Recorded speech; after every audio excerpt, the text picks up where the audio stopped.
Hey everyone, today I'm going to be going over a double header of two Smoke on Premier League games. And if you're watching it, shout out to you because these get like half the views, but I like doing them, so I'm going to keep doing them. And of the games we've got, the first one, as you could probably see from the thumbnail, it's got hail on Leo's side, and I thought it was interesting because it's hail versus rain, and you just get to see the kind of interactions between, in my opinion, the two best weathers in Gen 8 OU, what their kind of matchup looks like and how they need to be played. And then the next game is going to be this Gen 7 OU game between London Beats and Friso Eva. And the reason that I picked that one is just, I'll explain more of it when we get onto it, but in short, because it's offense versus offense, and it's cool. So, back to this one. The advantage, I think, is immediately on the side of the hail. And the main reason for that is that these kinds of matchups, you've always got a weather war, right? Like, both sides need to put up their own weather to allow their weather abusing mons to make progress. And in that weather war, hail has the advantage, which is because Ninetales can come in on Pelipper and set up the hail, but Pelipper can't come in on Ninetales because the Ninetales could be running Freeze Dry, which is quite effective and will just kill the Pelipper, and then you just definitely lose. But it's very much not an unwinnable matchup. I'd say slight advantage to Leo, but at the same time, there is no Volcanion switching. Barraskewda in the rain, where it's difficult to keep up the rain for a protracted period of time, is 2-hit KOing the entire team. And that Melmetal is able to live essentially just kind of a hit from something. Like, it'll take a Garchomp Earthquake or an unboosted Blaziken attack, be able to kill it back with Ice Punch Earthquake, whatever else. Or it can sponge the odd hit from the Arctozolt and come in on the Ninetales, so it can be useful against some of, but not all of the threats, because it doesn't have the recovery. And in terms of win cons, what Leo needs to be doing is overwhelming that Melmetal, smashing up everything with the Arctozolt, really, because Bolt Beak, Freeze Dry, Icicle Spear / Freeze Dry / Blizzard, Bolt Beak, and the Melmetal is the only thing that's really taking a hit, with something like Bolt Beak or Low Kick doing in the kind of 30-40% range. And so Leo needs to be getting in that Arctozolt, forcing progress in that kind of way, and then he'll be able to win with one of his dragons, the Double Dragon Offensive Core, again, after we saw that in the last video. So the Choice Banded Dragapult is looking really, really strong. It only really needs a bit of chip on the Volcanion, maybe a little on the Pelipper, and it'll be able to just break through the entire team and potentially clean up. Oh, and a lot of chip on the Melmetal is what I meant to say there. But Leo's win con is clear out a path for the Dragapult to win, and on HMNIP, Humnip, I'm going to just say Humnip. On Humnip's side, the Volcanion fulfills a similar breaking role in that it's kind of difficult to get it in, but if you can get it in on the Ninetales, maybe on the Heatran because you live 1 Earth Power, on the Blaziken you'll survive a hit off of. Whenever you're able to get it in, you pretty much get a kill, or Dragapult will take like 60% from a Spec Steam Eruption. And by breaking in that way, you're hoping to clear up the path so that Barraskewda in the rain can sweep, or Dragonite can potentially Dragon Dance its way to victory. Although that is kind of difficult because there's 2 ice types, Hail to break the multiscale, and Dragon Darts is good into multiscale because the first hit breaks the multiscale, and then the second hit just is normal damage. And with that, we're going to just get straight into the game and see who's able to position those win cons first, essentially. And we see the Dragapult lead met with a Pelipper. Pelipper is a very obvious lead for Rain because you need to get your Rain up, and if they lead Ninetales, then because Ninetales is faster, the hail goes up and then your Rain goes up, and it's just solid and helpful, really.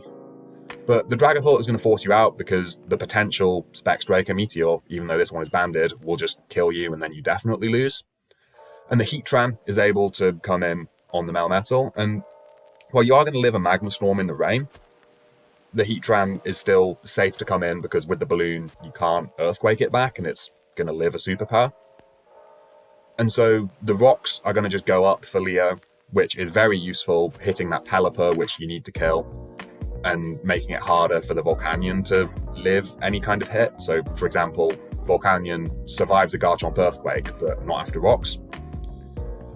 We're then going to see the Seismitoad come in, and that just kind of makes sense because you probably don't want to be throwing out your Melmetal, all of its HP, against the Heatran when it can live hits from a lot of other more threatening things. And from a Leo perspective, your Heatran isn't very useful in terrain, and so it's fine to take that trade with the Melmetal to get your rocks up, and then burning the Seismitoad as well. That's really about as much mileage as you're ever really going to get out of a Heatran against rain. The Ninetales is going to come in because a burnt Seismitoad isn't going to do a hell of a lot to it, and you just get your weather up, and the rocks are going to go up for Nip. And Melmetal is going to come in here on the Hypnosis. And on one hand, your Melmetal being asleep does kind of suck because suddenly you can't, in a pinch, live a Garchomp hit, live a Blaziken hit, and kill it back. But equally, you can't leave in the Seismitoad because you'll just get freeze-dried and die. And in this kind of game, even if the Seismitoad isn't that useful, you still need your sacks, your Death Fodders, to have any kind of a chance. And Ninetales doesn't always run Hypnosis, and it's of course a very unreliable move anyway. And Melmetal doesn't care about any of the attacks that a Ninetales would want to throw out, so it is fine to bring in the Melmetal and risk that Hypnosis, even if it is a bit unfortunate to be asleep. But on the sleeping Melmetal, the Ninetales can very freely get up that Aurora Veil. And behind the Aurora Veil, the setup of Blaziken is much harder to stop or deal with. Although there is a fully intact Dragonite that the Blaziken is going to badly struggle to break through, at the very least. The Pelipper is going to come in just because you need your rain back up, you need to get rid of that hail, but coming in on the Blaziken can often carry Thunder Punch, and you can't really stay in and risk that because you die after rocks, and if your Pelipper goes down, then you just lose the game. And so the Seismitoad is going to come in, and Leo reads very well that you can't just throw out your Pelipper, you've got to switch. And so close combating into whatever else comes in is going to do more than a potential Thunder Punch. And so it's going to be 6-5 to Leo quite early on, but that does let in the Barraskewda, which is terrifying in the rain, and the Blaziken is going to die, even through the Aurora Veil. And it's still outsped because of Swift Swim, and you're just going to start doing some damage, even with the Aurora Veil. And so Leo is going to just sack the Heatran, which is a good play because, again, what's a Heatran doing against rain? And the reason for the flip turn is over a liquidation is because suppose the Dragapult comes in, you don't want that to just be able to take advantage of you, and by getting your Barraskewda out, you stop the risk of something then taking advantage of it. Dragonite's going to come in on the Ninetales, and it's kind of an awkward one of who do you go into, because on Pelipper, you take more rocks, and then you lose your rain to the hail anyway. On Volcanion, you still want to be avoiding rocks damage if you can help it, because it's just about living a hit off various things, as is, and once you let it take rocks, you don't anymore. And so you kind of end up maybe having to go Dragonite to some extent, because Melmetal is asleep and any number of things can just take advantage of it.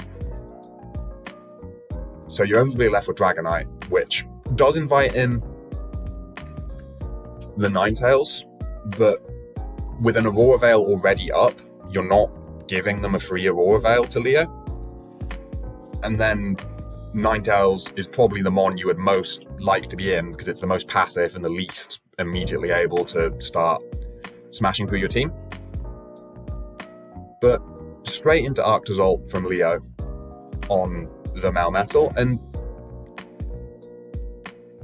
the reason for that is because you can't just stay in on the Ninetales, and Arctozolt can just...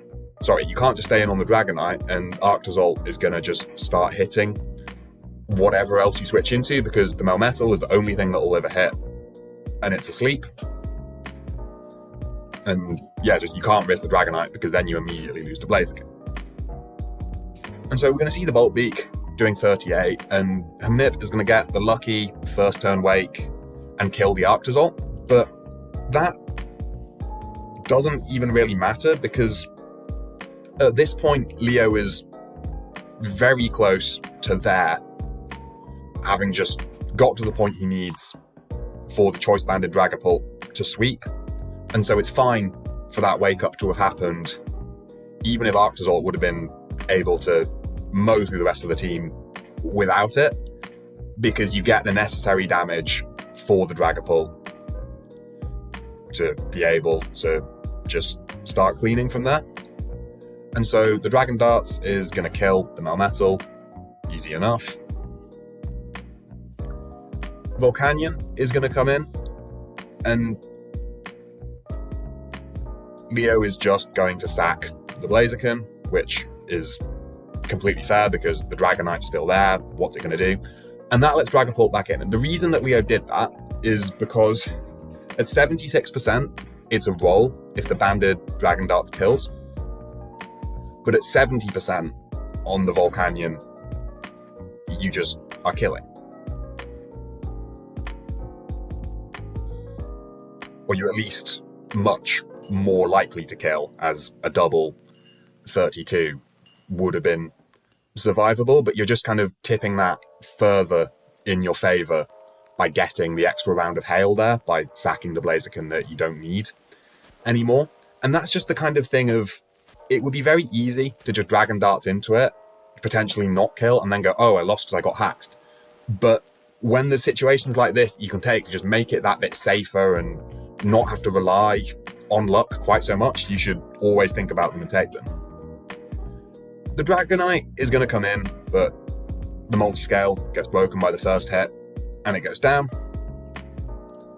The Barraskewda is going to come in and die.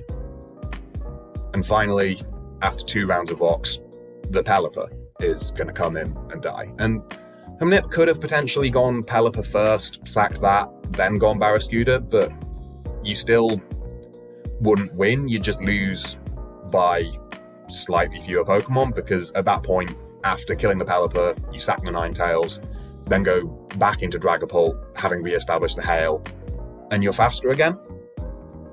But Leo ends up taking it fairly comfortably, I would say. But I thought it's just a good showcase of how these weathers interact, and just being careful and sensible and minimizing the amount that you have to rely on luck.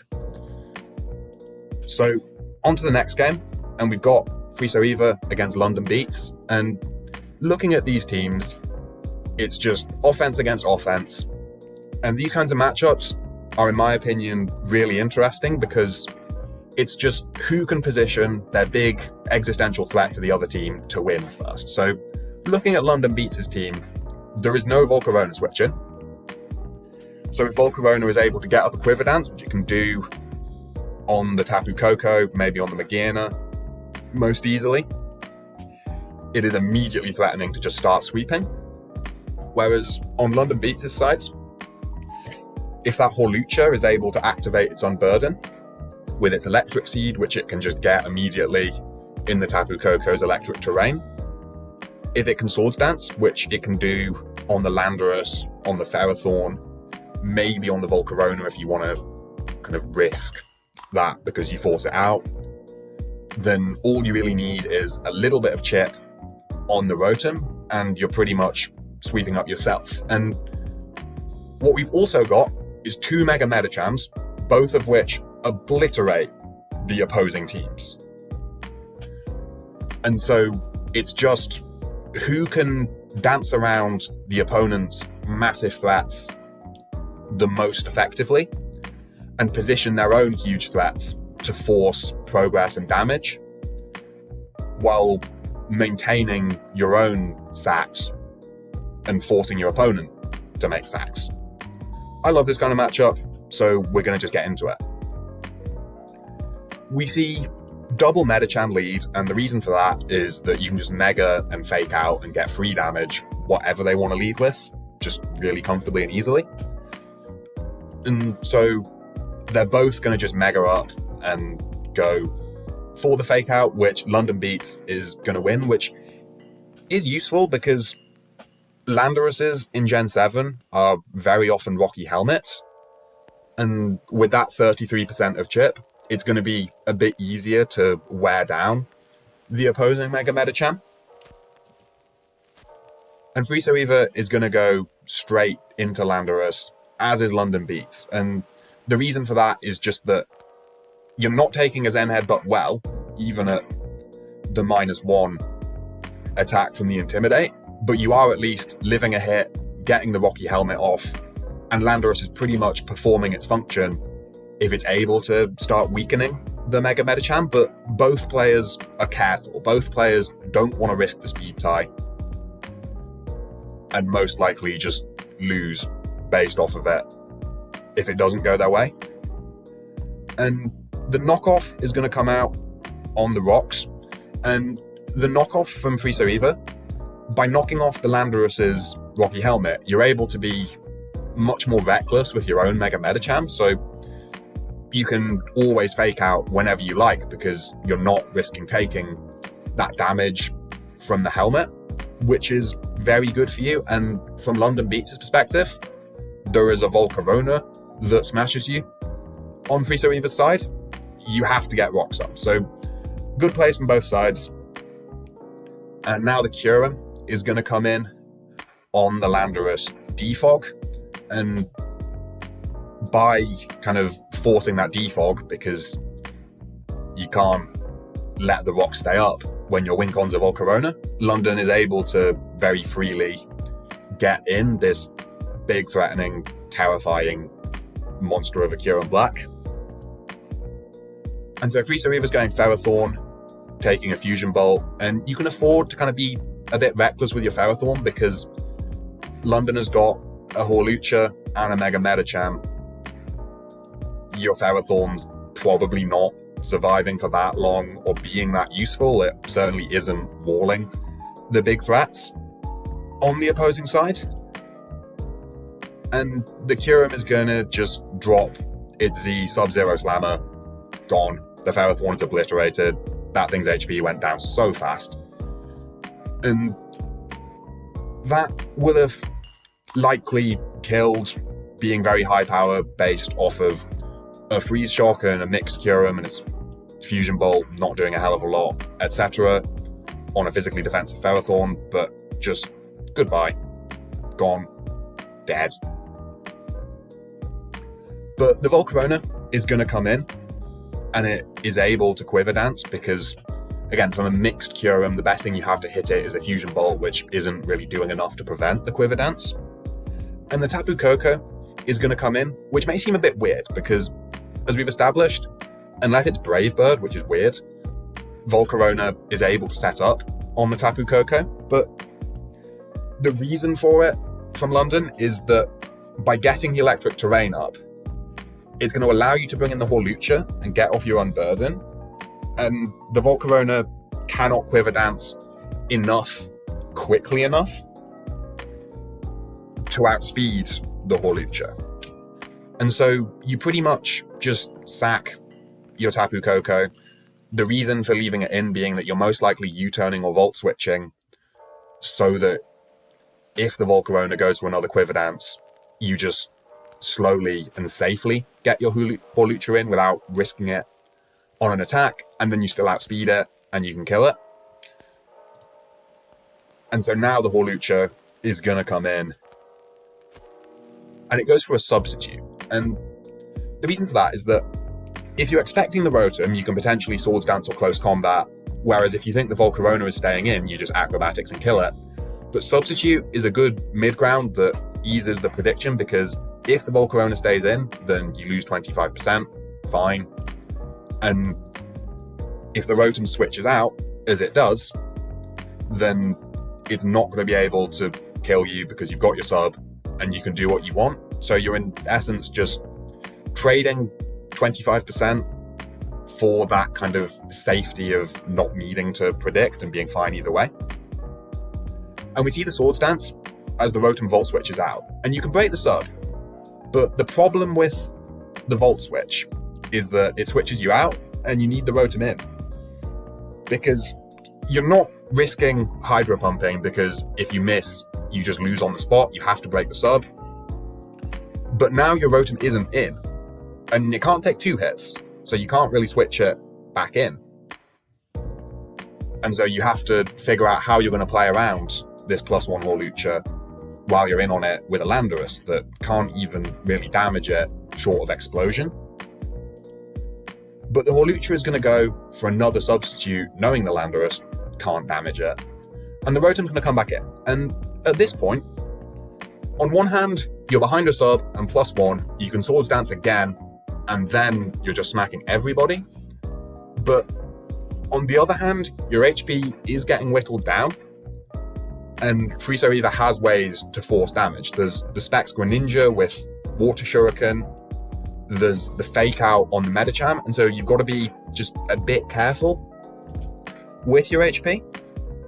But you do still kind of have to just Swords Dance, because you're not killing the Rotom, and if you Close Combat, then you're at -1 per death for this Water Shuriken that the Greninja is going for.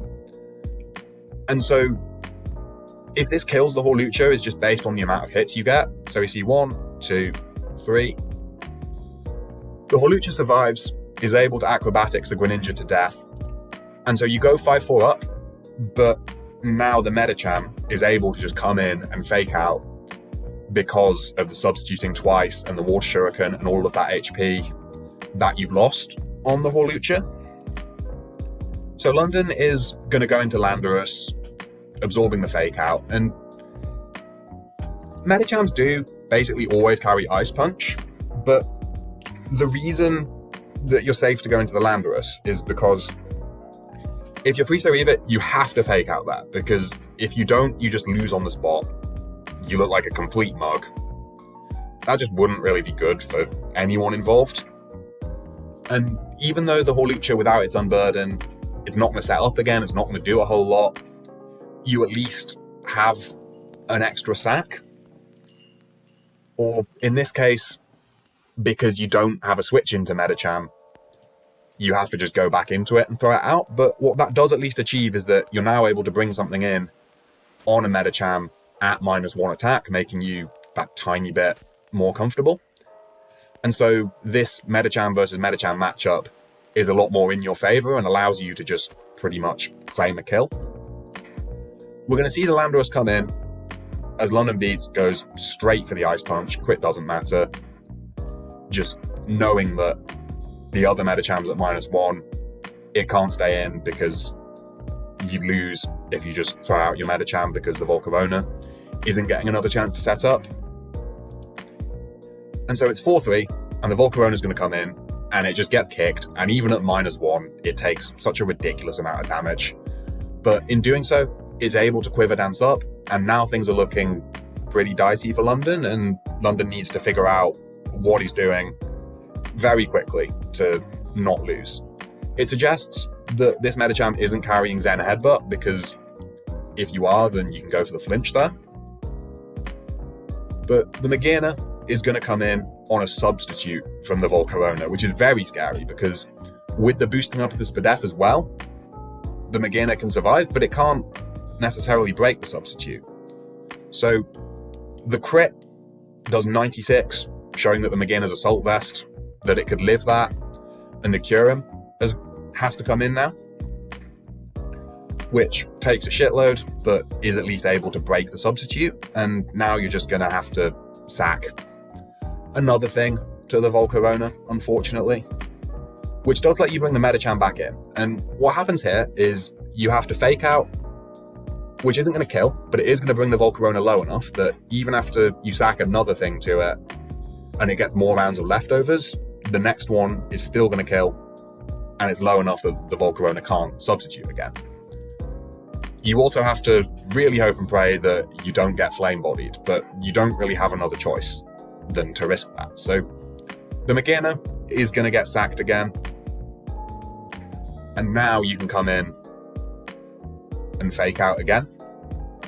And Frieza Reaver is going to hang on to that Volcarona as another sack, which, as we're seeing, is getting very important in this kind of game, and is going to just let the Medicham take the fake out damage. And I mean, it's slightly unfortunate that you have to take that on the Medicham, but overall it's more important that you get the sack and you can just keep sacking things yourself and coming back in and fake outing repeatedly on your Medicham, so the HP isn't as important. And by hanging on to the Volcarona, you essentially get yourself another fake out with your Medicham. But the Landorus has to be sacked here, and yeah, you have to just chuck it, because even at -1, you don't like taking an Ice Punch on your own Medicham if you go hard into it.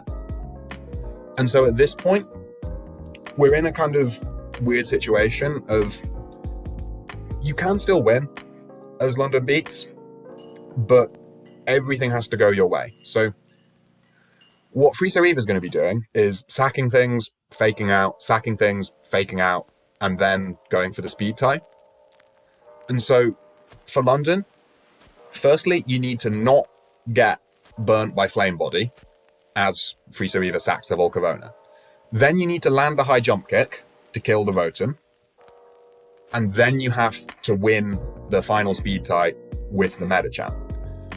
And if any of those things don't happen, then Frieza Reaver takes it.